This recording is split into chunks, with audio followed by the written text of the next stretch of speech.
Hi, everyone. Welcome back to the Social Hotelier podcast with me, Sam-Erik. I'm excited to announce we are attending one of the largest hospitality investment conferences held in Berlin, and also Eco Resort Network event held in Montenegro. The next episode will specially be dedicated to the news and updates from these events. Now, on with today's episode.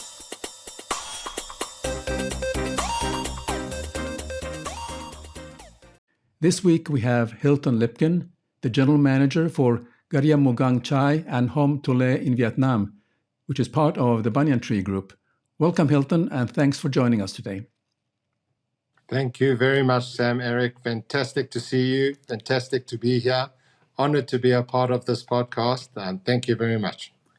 Well, I always enjoy following your tracks a little bit, what you are doing, and we have been involved in many things such as Hospitality of the Future think tank, and we had a podcast. So for all the viewers, I recommend that take a look at one of the previous podcasts or episodes. You can see it on YouTube, where we had a very interesting discussion with Hylton. But let's talk about a little bit now about you. First, I think for our audience who haven't watched these episodes before, to get some background, can you tell me a bit about your professional experiences in hotels and spas and about the latest move rejoining the Banyan Tree Group? Yeah, correct, rejoining. So yes, I won't go into too much detail because I think that might take more than an hour. It's been many companies and many countries around the world, but to give it in a basic way, I started my hospitality voyage in the spa and wellness sector, where I worked for some Asian companies around the world in spa. And then I actually landed up working for Banyan Tree in some of their projects almost 10 years ago in the Middle East, and then actually in Mauritius. Subsequently left Banyan Tree and worked for other companies around the world, but I moved more into hospitality as in housekeeping, and then in sales, and then as an EAM, and then general manager of my last few hotels that I've worked in. And out of the blue, got contacted by Banyan Tree and asked me if I would like to come back to join the company, and I have been asked if I could run these two properties in the north of Vietnam. So after 10 years, I am back at Banyan Tree, this time from a general manager's perspective and not a spa and well-being perspective, although the country's key focus is spa and well-being, so I really feel at home. And it's fantastic to be back at a company that shares so many of my personal values and ideas on how hospitality should be. So I'm a happy man, and I think everything happens for a reason. I'm very excited to be back with Banyan Tree Group. Well, you said it right. I mean, I think one of the very important part is that when you work or you have, so to speak, a partnership or association with a company that you are sharing the similar values. And I think I had the privilege also to work with, not with the company directly, but when I worked in Thailand and on Phuket Island, the owner of the property I managed was the Banyan Tree Group. So I learned quite a bit during that period of time. So I know exactly what you are talking about. And I know that you are quite passionate about the values like such as sustainability. So could you speak about your approach to this principle?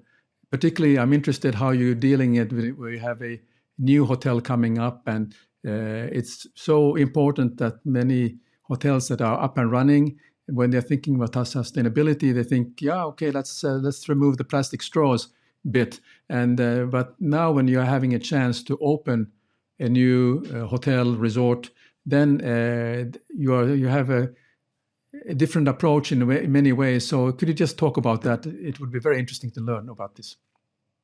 100%, I agree with you. And I think it's our responsibility as hoteliers to try and do everything we can. My wife always says to me, I'm obsessed and I'm dreaming, but I still think that by pushing the the elements forward and speaking to people and creating more awareness, change can definitely come. A funny story is the project manager, the other day, we were visiting the property and there were some trees covering one of the views. And I said to him, he said, yeah, we need to move those trees. And I was like, wow, that's really, really not good. What are you going to do? And he said to me straight away, no, no, no, no, no, no, no. I will dig down, lift up the trees and relocate them to another location. And for me, that was, wow, this is really, we're going in the right direction. The project manager won't just cut down a tree because there has to be a beautiful view from one of the rooms. He will actually relocate the tree. And that is the essence of what this is all about. You know, we're coming in and we're building these properties. Yes, of course, we have to destroy some of the natural fauna and flora to get the building in place. But when the project manager or the promoting company or the building company have that mindset of saying, well, how many trees can we keep and can we relocate them? That is really what it's all about from a building perspective. So that's just a story I can share with you, but it really, really, really highlights what it's all about. And that's what we need to do. Yeah. I mean, I think resort owners and developers have really come to terms that they are even more dependent on preserving the natural and cultural attractions of a place. And I opened some hotels like you have in the past, and the thing is that it all starts. Let's clear the land and start to build, and then you destroy all the beautiful vegetation that has been put, and you put some topsoil and start to plant some small trees, and it is not the best experience when you talk about you have an eco resort. So I'm very happy to hear the approach that you are having in this case. But how will this now, when you talk about sustainable, you are now in a phase where your hiring process and you're opening up end of the year. How do you see that's going to be related to the guest experience, for instance, which is the reason why people might be choosing, not only because of the beauty of the area, but specifically experience the hotel? I mean, I think that more and more people traveling around the world are looking for properties that are wellness or environmental wellness or sustainable or regenerative orientated. I think the public is starting to see that. So many properties around the world are starting to use that as a unique selling point and are kind of walking the walk and talking the talk. Yes, there is a lot of greenwashing out there, but in our case, the property is very unique. Most of the products are sourced around Asia, if not Vietnam. Hardly anything comes beyond the borders of Vietnam or of Asia, sorry. So, I mean, that's definitely what we call a storyline where we would tell people, you see this building, but that desk comes from the farmer around the corner who grew the wood. And then, you know, we helped him plant more trees and then he made the table kind of story. So these things are very important, which we will explain because, again, the Banyan Tree Company ethos is very much about sustainability. So everything we do is for a reason. You mentioned before the plastic straws. It's now kind of a given, but unfortunately, there's still many places that still do have plastic straws and plastic bottles in their rooms and all these things that go with it. So I think, again, like I mentioned before, it's our responsibility to make these small changes and then educate our team, our associates, because they need to walk the walk and talk the talk, as I mentioned, and then obviously our guests as well. So having many different activities with the local people and within the property, planting trees and doing things, so people can understand as well that it's not just an advertising line in your web page or in your Facebook page or whatever it might be. It's actually part of the DNA. Yeah. Could you explain a little bit about the brand? Because the brand, the hotel brand, which is now in the question, is a brand that relatively new, because I know from the previous years what the type of brands that Banyan Tree has. But tell me about this brand of Garya. Garya, yeah, because it sounds. I went to the website and I got, wow, fantastic. Tell me. So I think, as you and I both know, Banyan Tree is not the company that sits back and accepts what's going on or the status quo. It's always been a company that has been looking forward and trying to develop. I mean, you mentioned that way back when you were in Laguna, in Phuket, that there was so much of a sustainability element, and nothing has changed. So Banyan Tree now has grown and developed more brands. Funnily enough, when I worked for them 10 years ago, the mindset was to reduce the amount of brands and concentrate on what we have. But somehow that changed. So there are many brands now. Obviously, Banyan Tree and Ansana are the two key brands of the company. But Garya is the well-being brand. So the concept of Garya is what they call minimalistic living and well-being that are infused together. So the property is simple but beautiful, and there is very much a flair of well-being. That can also be physical, mental, or environmental, which in my case, I hopefully will be all three. So that's where the Garya concept comes from. It's a fairly new brand. There's already, I think, two, maybe don't quote me on this, but I'm saying it live so people will see it. There are, okay, let's put it like this way. In Japan, there's already Garya, and there will be a few in Vietnam, and it is growing around the world as one of the strategic well-being brands of Banyan Tree Group. Yeah, I think the way you describe the brand is about the sign of times, how we are in the time we are living now and the generation that is traveling.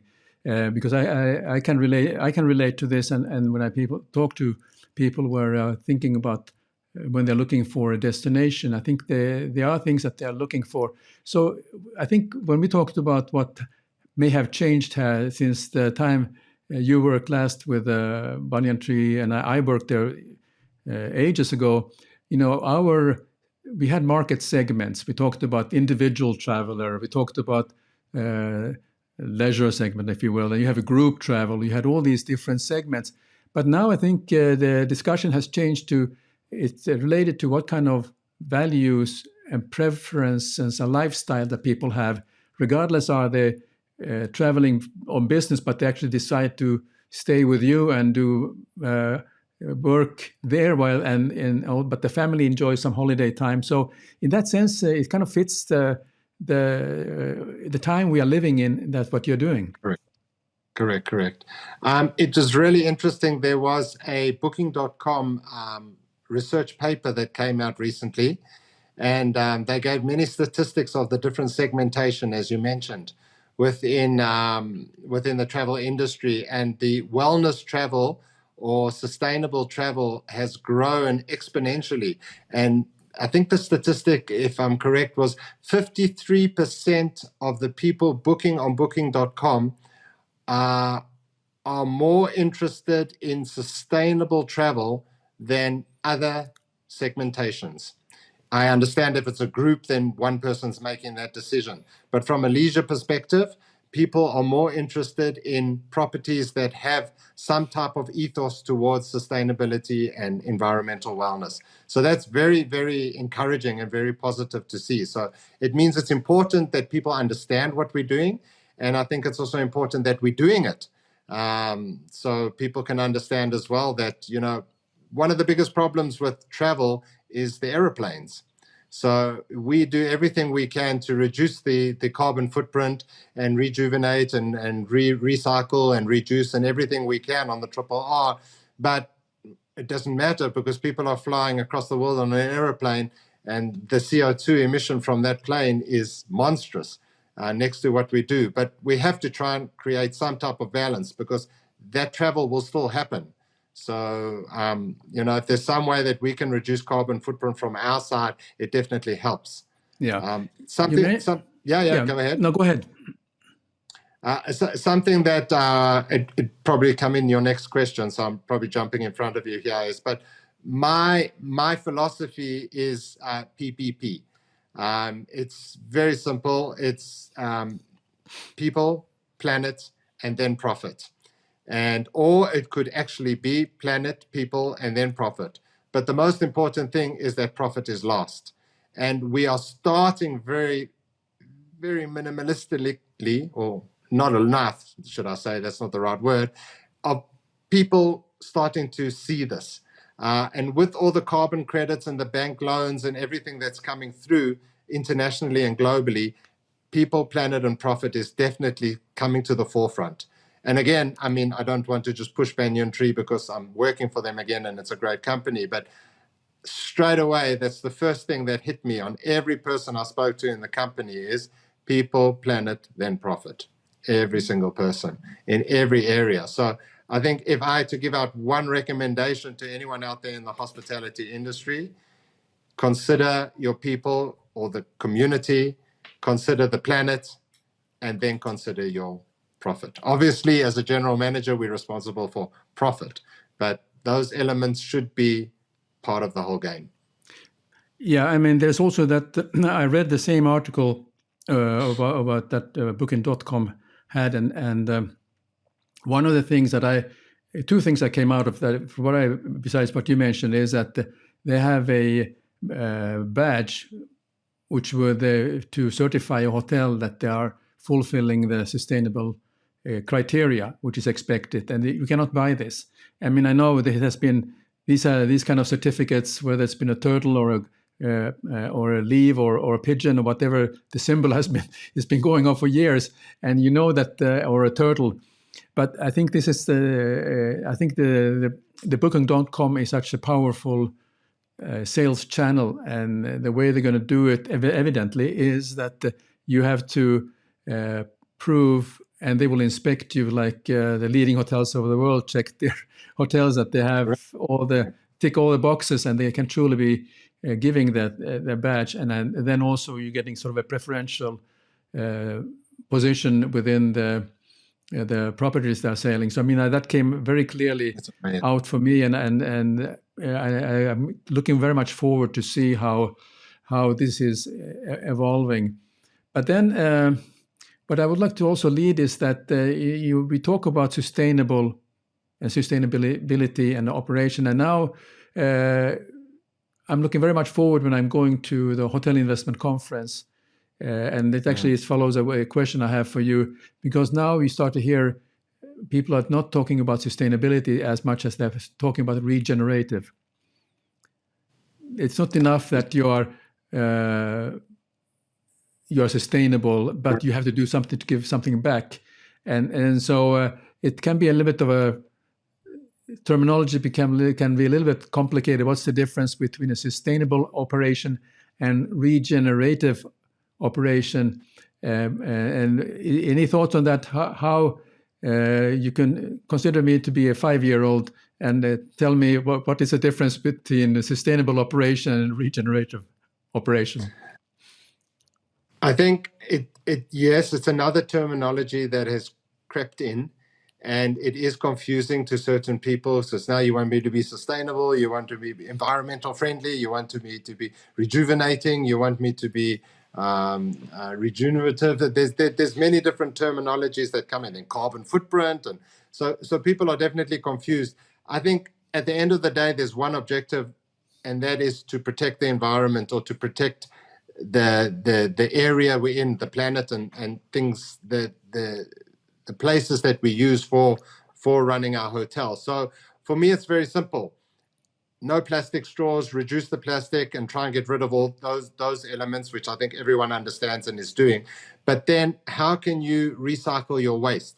How can you find better ways to either recycle your water or use your wastewater for something else?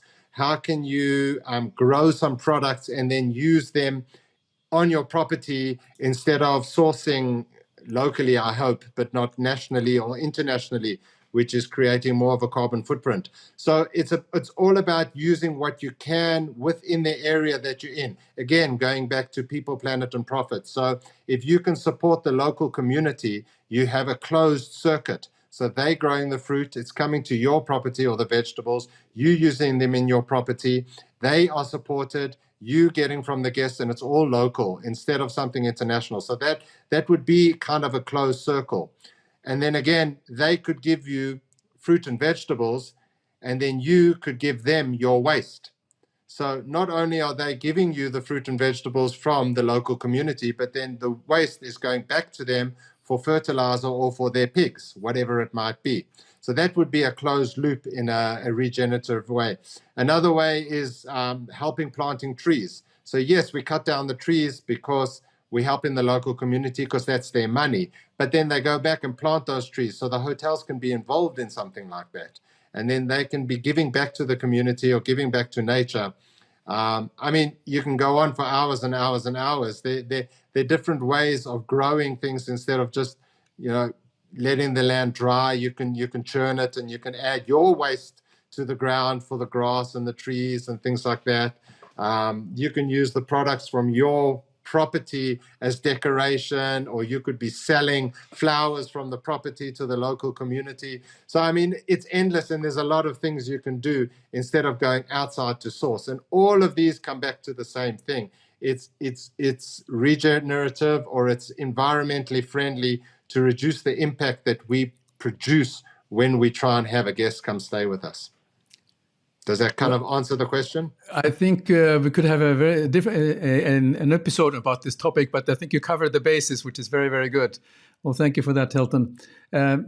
Yeah, we talked earlier about the kind of travelers you're expecting, but anything you'd like to add on the kind of travelers that you are expecting to welcome to Garya Mugang Chai eventually when it's open?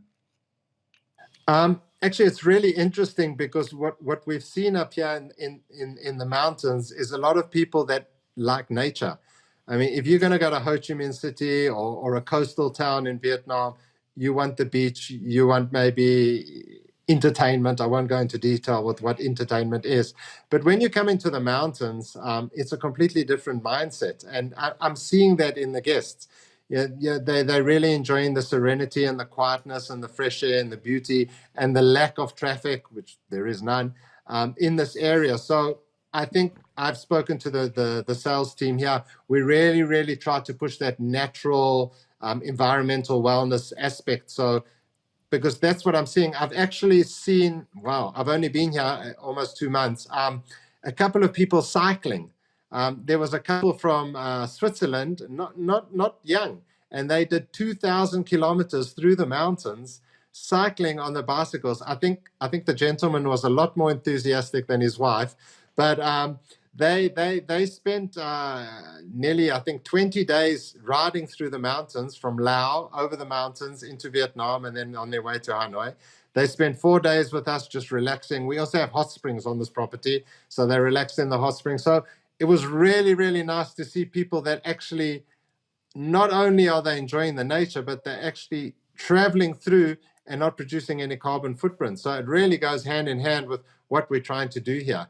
And it's not the only one I've seen. I've actually seen 1 or 2 of those. So the people coming through here are generally more in touch with well-being elements in their life. It's also the only property for the moment in this area with a certain standing. So if people are coming this way, they're going to stay here. So that's good for me, but it doesn't necessarily cover the demographic that we're looking for. But I think more and more people like to be out, especially from Hanoi, because that is our main target. And Hanoi is a fairly highly polluted city. So people get out and we don't have pollution. Our pollution is clouds and birds. So it's absolutely very, very beautiful. So I think more and more we will see those kinds of people coming out. And those are the people we will market to. Yeah. I mean, I had married that Swiss couple for doing that. But they are really... that's something else. That's very interesting, and I have friends who are like biking and also who do very long trips, and then this comes natural to them, and it's very nice to see that they are considered the location in Vietnam as the place or larger trips to see that part of the world. That gives them a different scope of what the area can offer and what they can learn from there. Yeah, correct. Many people say that traveling on an aeroplane, you can be flying over any country in the world. It doesn't matter. You land, you go from airport to airport, and then people tend to say that on a train you get to see the environment, but on a bicycle that's another whole level. Yeah. So This is maybe not so. I have a little bit of a tech question because I mean it doesn't quite fit into our conversation here, but I thought I'd throw it in anyhow. Because I'm quite keen on.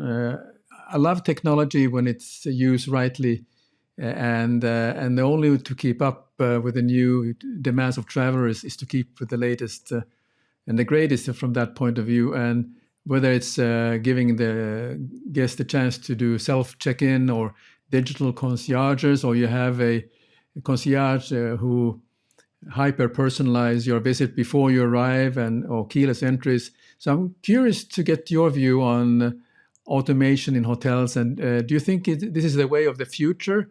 Is less human contact, or is there a happy medium? What is your thought, Hylton, on this? Wow. Yeah. It's a difficult one. There are pros and cons.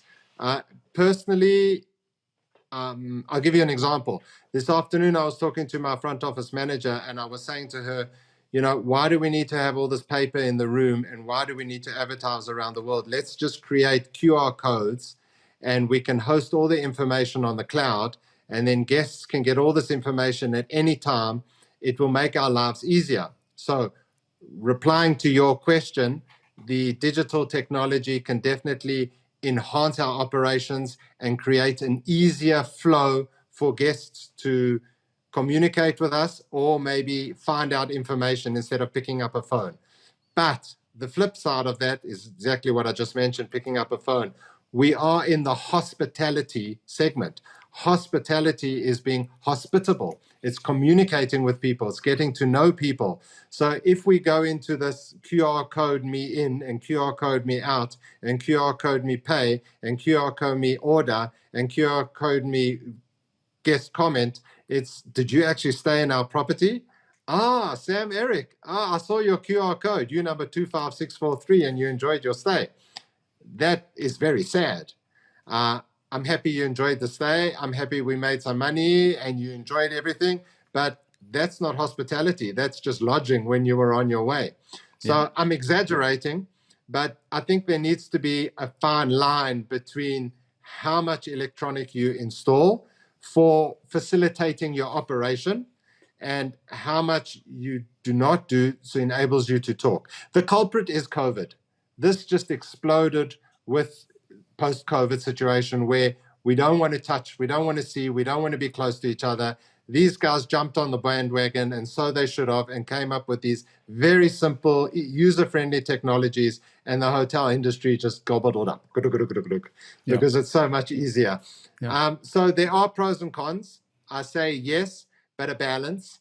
I say no, because we need to still speak to people, meet people, and find out who they are and how we can help them, instead of just looking at a line on a screen somewhere. So yes and no, pro and con, do it, don't do it. So I don't answer your question at all, because I'm for and against.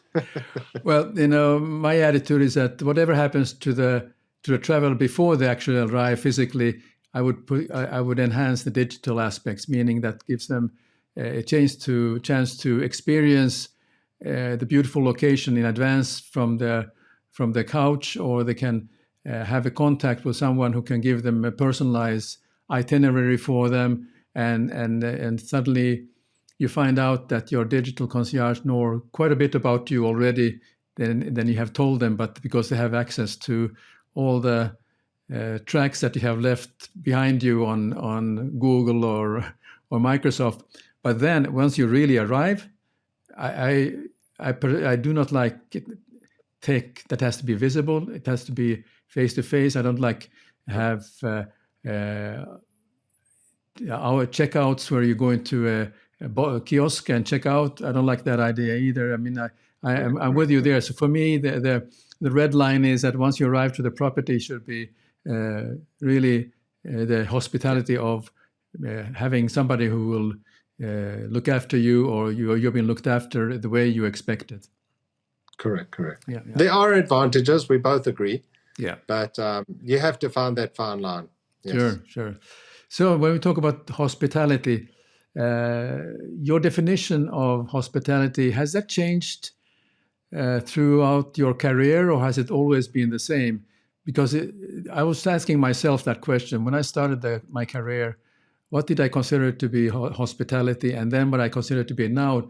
I found that it has along my journey it has changed a little bit. What is it? Before I tell you what mine is, could you share yours? I think nothing's changed in the fact that I meet very interesting people and get to talk to them and discover people from all over the world. Again, satisfying every guest is not easy. Nothing's changed. So that part is not really enjoyable, but finding solutions and making people is enjoyable. I think what's changed in my life is that when I joined the hospitality industry, it was what I just explained to you, meeting people, talking to them, and hosting them. But of late, I have grown much more of a passion towards environmental wellness or environmental hospitality. So I really maybe focus too much on that. When I see a guest, is how can I educate them? How can I help them? Or how can we do something to enhance or something like that? So my answer is my passion towards communicating with people and hosting people has definitely not changed.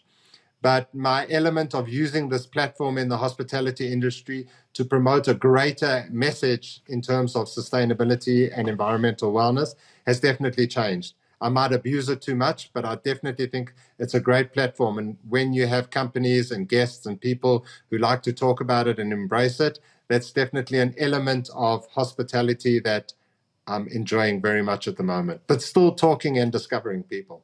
Yeah. How about you? When I started my career as a receptionist of a small hotel, I still have my notebook left behind. I still have it where I kind of noted some notes about what I thought was hospitality. I didn't use those terms.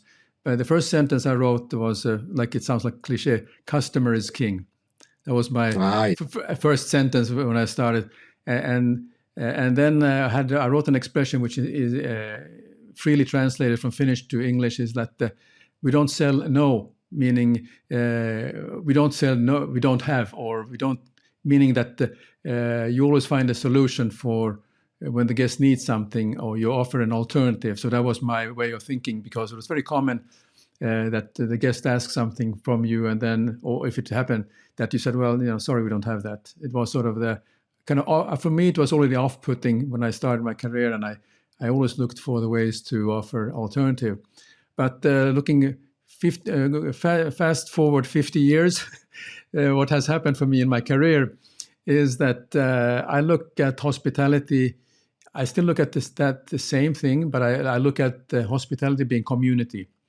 I think it has to do with what changed, what my involvement in hospitality has changed from being working behind a desk or being managing even when I started to manage hotels, community became very, very important, because I was relying on the cooperation and also the friendship from the community, because we were known to have a gate which separated the hotel guests from the community. And I'm in favor of breaking down the different barriers, whether there's breaking down a barrier or not having a front desk anymore, because I think that is off-putting, to having a high wall which separates the community from the hotel. So the hospitality has a larger meaning, which has to do with embracing the community, because you're dependent on the success of the hotel, and guests are curious. They want to learn about the community, and they don't mind staying maybe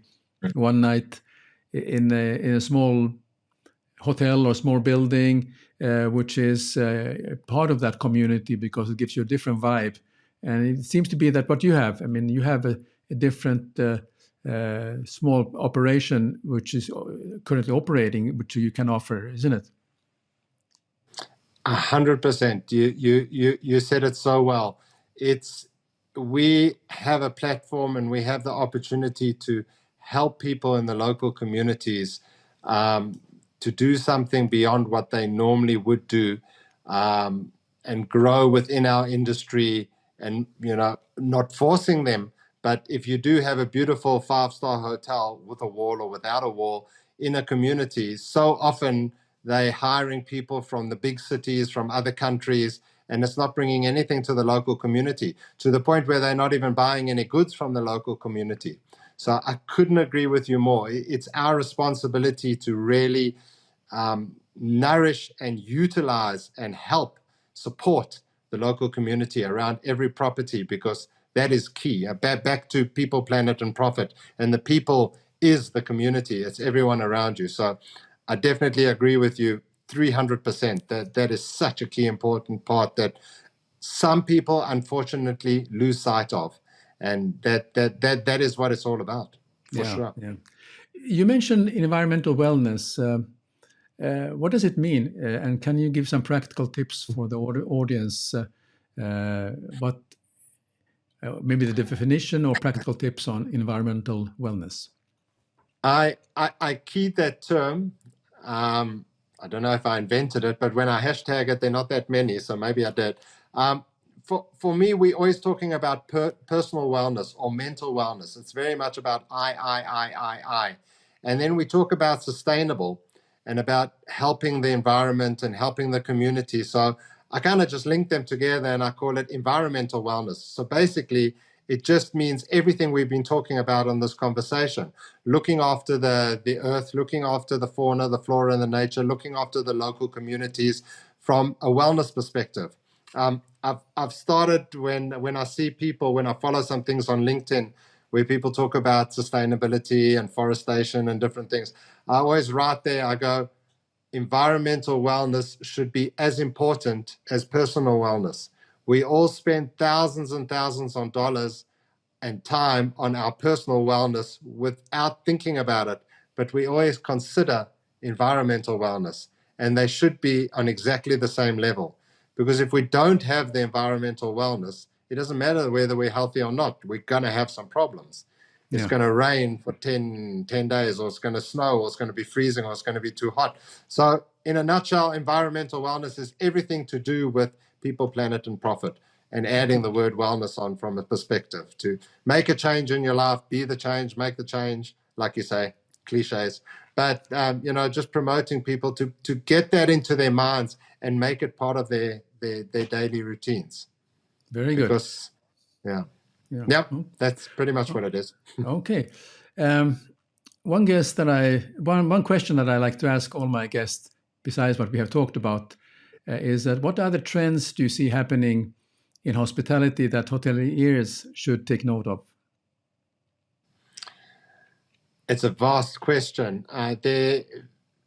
There's a lot going on in the industry. I think everything that we've touched on, and that's why this conversation is important, is definitely environmental wellness in hospitality is a growing trend. It's a growing importance. It's an expectation from many guests. So I definitely think for me, that's the top of the echelon. Then, of course, the way people are building, where they're building, how they're building. Unfortunately, a lot of people are just, I don't want to use the word greed, but it's still out there. So it's to make the best or the biggest or the most romantic or the highest or the sexiest or so unfortunately that's all going to grow, but that will be the trend. That's social media, where you'll have this bar and this building or the highest and everything. But from a trend perspective, I think nothing's really changed that much. You still have your honeymoon destinations. You still have your out-of-town city, whatever it might be, different destinations. So a difficult one to answer. I mean, I work on other groups in terms of travel trends, but that's not so much hospitality. That's more travel trends, where we're seeing more people in spiritual and religious travel. We're seeing more people in what's the other one that was really interesting the other day? Digital detoxing, which is the exact opposite of the question you asked me a couple of minutes ago. So all those kinds of things are definitely creeping into hospitality. But at the end of the day, they all little elements of environmental wellness. So I would say, I mean, I may sound like a broken record, and I always talk about the same thing, but I definitely think that it's a massive trend within the industry at the moment that people are looking for. So everyone should embrace it, use it, and to their advantage, make the world a better place. Yeah. Well, that's a very good way to put it, Hylton. Yeah, I also, I mean, it is very interesting, the environmental wellness, when you talk about it. I think that's something I'm going to start to use this more elaborately. I haven't used the word, but and I have heard you have talked about it, and now you again explain it. So now I get it. Thank you for that. So Okay. what I would like to then finally ask you, that if people are interested to find out more about your professional activities, how can they find you? Whether it's the hotel itself, or just want to connect because you are doing a number of initiatives in your professional life. Honestly, I'd love for people to join me on LinkedIn. I'm fairly active on LinkedIn. I click on everybody. I think the best way to communicate for me, the easiest way, is on LinkedIn. So feel free just to type in Hylton Lipkin and find me. There are not many Hylton Lipkins around, so it's an easy one. And we can communicate, we can share information together. I was at a conference in Saigon 2 weeks ago, and a lady came up and hugged me, and she goes, "Oh, how are you?" And I was like, I really don't know who this lady is. And I felt very, very, very bad. And actually, she's someone who's been following me on LinkedIn, and we've been communicating on LinkedIn. And then she came, and it came out in the conversation, but it was, so yeah, please join me on LinkedIn, and we can hug each other when we meet face to face. Very good. On that note, thank you, Hylton, and I appreciate that you joined today's episodes, and thanks for all the fantastic insight, and best of success with the opening of the new property. And I hope this episode in a small way helps to give some inspiration for people when they plan the next holiday to come and visit you. Definitely come to Vietnam. But thank you very much, Sam-Erik. I mean, it's fantastic that you do these shows, and that we can share with people our passion, and try and make the world a better place, and make hospitality grow and be more sustainable. Yeah, it's fantastic. And I know, again, the company you're working for, it's amazing what they're doing as well, in exactly the same element, and then you driving it from the hospitality perspective. So very exciting times. We know it's happening, and there's some beautiful things coming out of it, and some friendships. And so, yeah, it's a good time to be alive. Absolutely. On that note, speak to you soon. Thank you very much.